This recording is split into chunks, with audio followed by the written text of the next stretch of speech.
Okay, Grandma. Okay, my first name is Bernice Melanie Earle.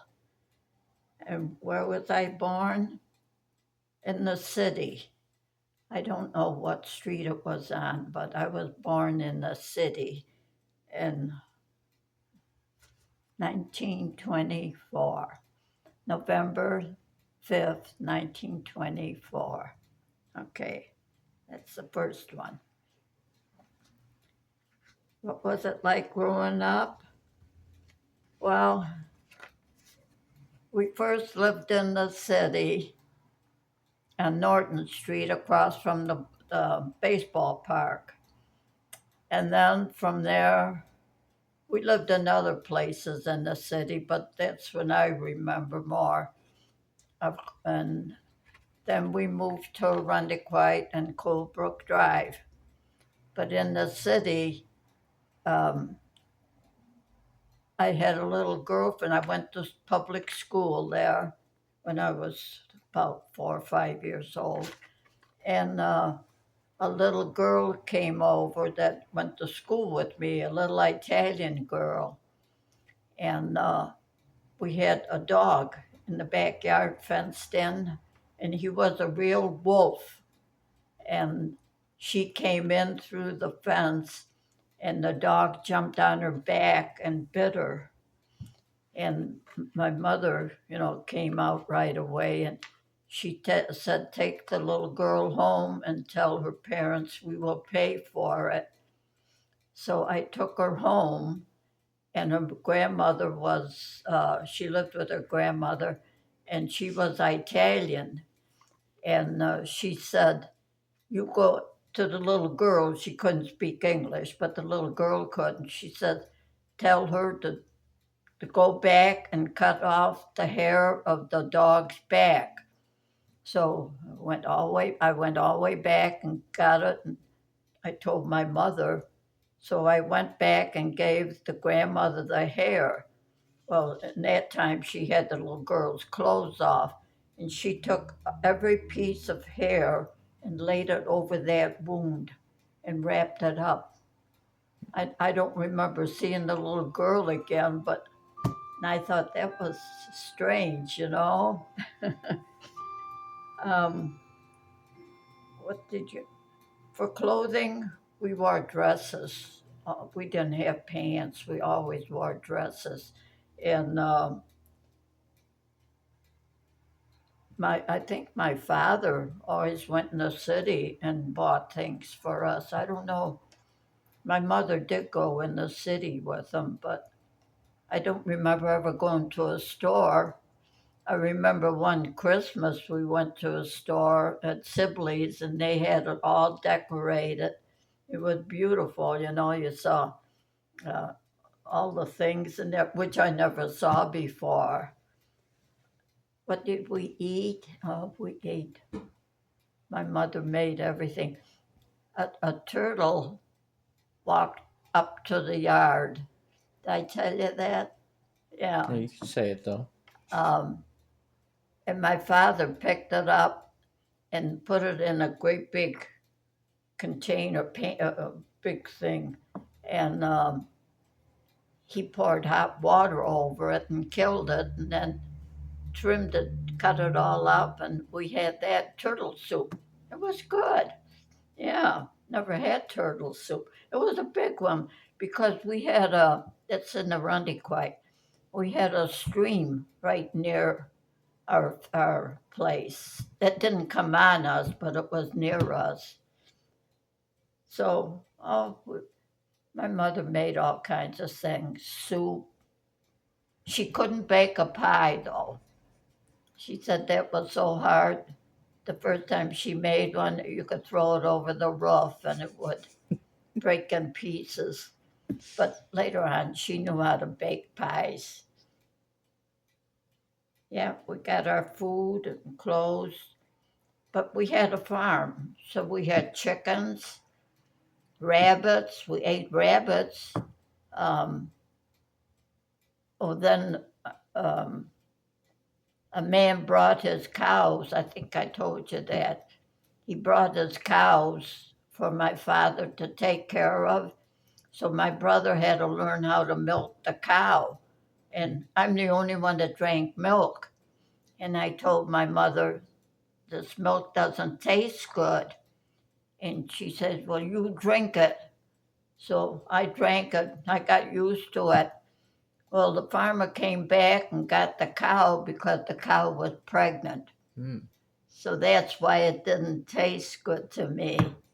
And then he brought goats, and the same thing. The goat was pregnant, two goats, and that was pregnant. I had to drink the goat's milk, and that tasted real different than cow's milk. But I had to drink it because they told me I was so skinny I had to put meat on my bones. But it wasn't that. But anyways, and then the goats, my Aunt Elmer and I, we hooked it on a cart. We had a little cart. We wanted it to pull us, and the dumb goats wouldn't do it. So we sat there and brought them back again.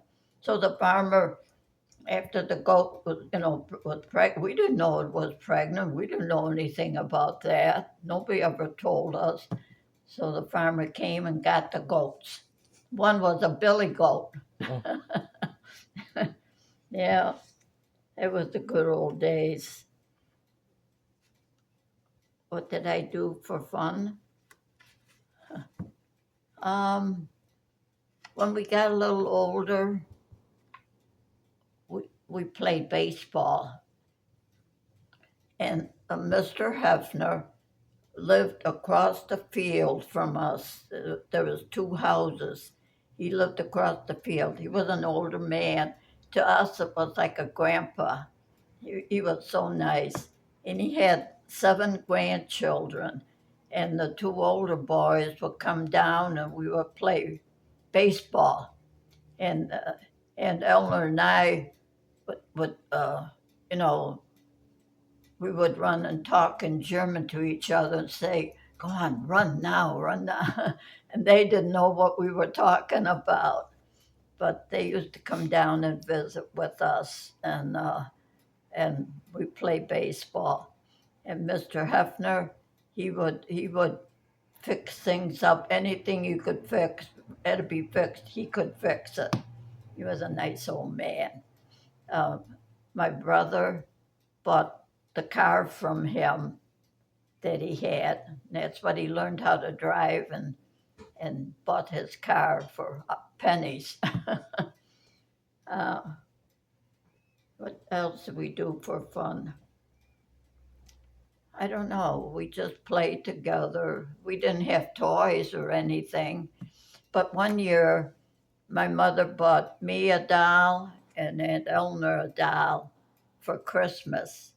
And I got pictures of that. And I gave my doll to Aunt Kathy. She still got it. So it's pretty old now. It's all dressed up in a little pink dress. Yeah. Did I? Well, my favorite toy was my doll. Yeah. Childhood items. That's about the only thing I had was my doll. Yeah. We didn't have toys. But a friend of the family, Bill Klump, he made us both a dollhouse. And he made the tables to put the 2 doll houses in. He put electric in them. Yeah.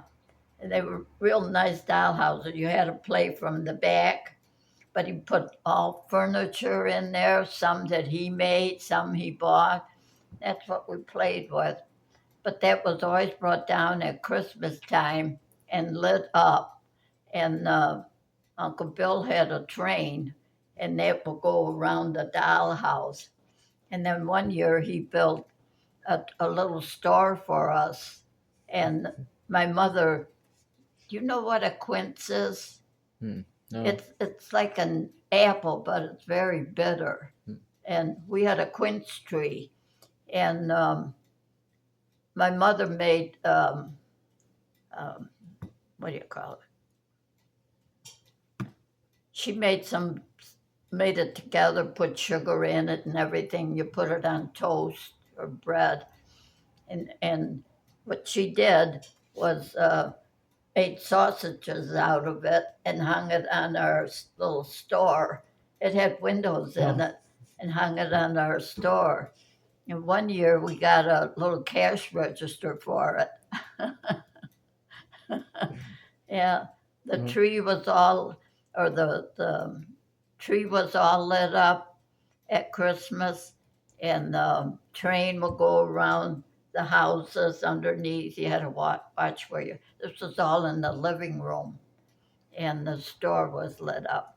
And when we walked down, when we had to go to bed before Christmas Eve, we had to go to bed.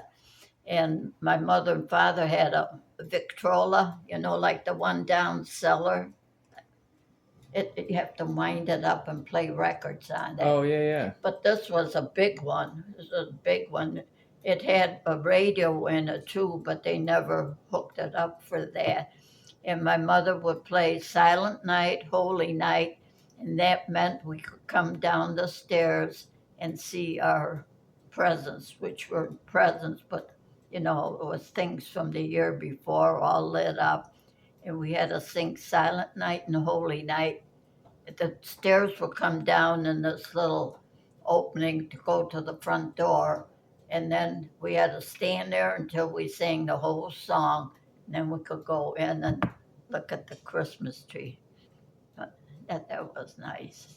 My father, we always had a light in the ceiling in the living room and the dining room. And my father would decorate it with um, all these paper things that you put, and you put it around the lights. It was nice. Okay. I went to the Catholic school, St. Thomas.